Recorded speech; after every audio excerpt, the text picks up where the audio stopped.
You're listening to Breakfast with Pablo. Earlier this morning, I caught up with internet sensation Jimbo and Gary the Goat. They're in Karratha tomorrow. You can grab your tickets online at jimbo.com.au, performing at the Ibis Saturday night. If you missed our chat, here it is. Spirit. You've had a few famous run-ins with the law. Gary the Goat once ate a bit of vegetation. He had to go to court about that. How are you keeping him out of trouble these days? Is it a lot of handheld and hand-fed food?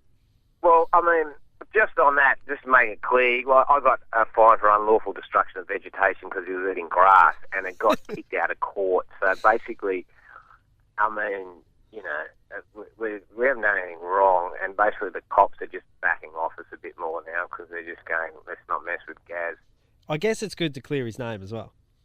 It is, you know, and, you know, when a goat can't eat grass, I mean, what's into the world? So sometimes, you know, I think in that case the cops just bit off a bit more than they can chew. Now, the legend has grown and grown, but let's rewind a little bit and just tell us about how the friendship all came about. Well, I've been going around doing dirty jokes in pubs for years and selling a T-shirt that says I shagged a goat. It's worded a bit differently. Anyway, in Gin WA, a guy offered me a goat for a case to be after a gig, and it was just a bit of an impulse buy about 3 years ago, and threw him in the car and, you know, became my best mate, and just 3 years after that he seems to have gone a bit viral. You had a little bit of a fling with another goat, though, I believe, quite a few years before Gary, and let's just talk quietly about this because I wouldn't want Gary to hear it. Well, that was actually in Karratha where I borrowed a goat from the Roburn LIA. Wow. For a show. And the only way I could get people in, the Karratha people went, oh, this could be all right. We packed out the tambourine. So that was a fling, but Gary's not a fling, he's a keeper. You seem to enjoy your life on the road with Gary, but do you ever get sick of him on the road?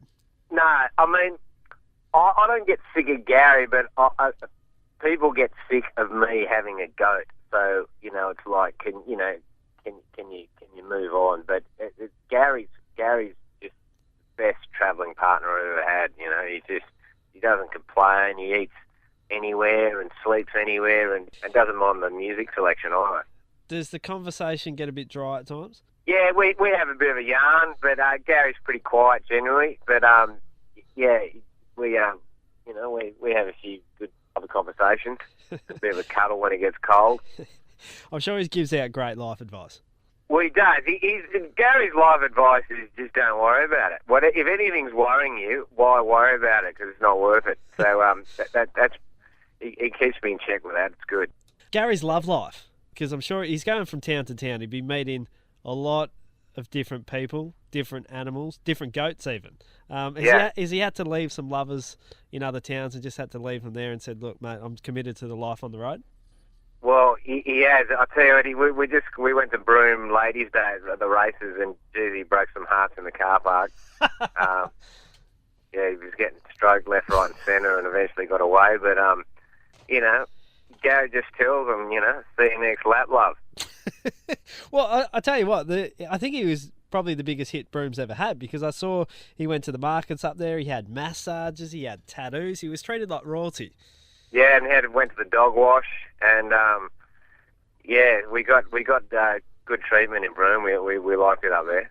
We got kicked out of a few hotels, but generally it was more good than bad. Classic Gold, today's hits. Spirit.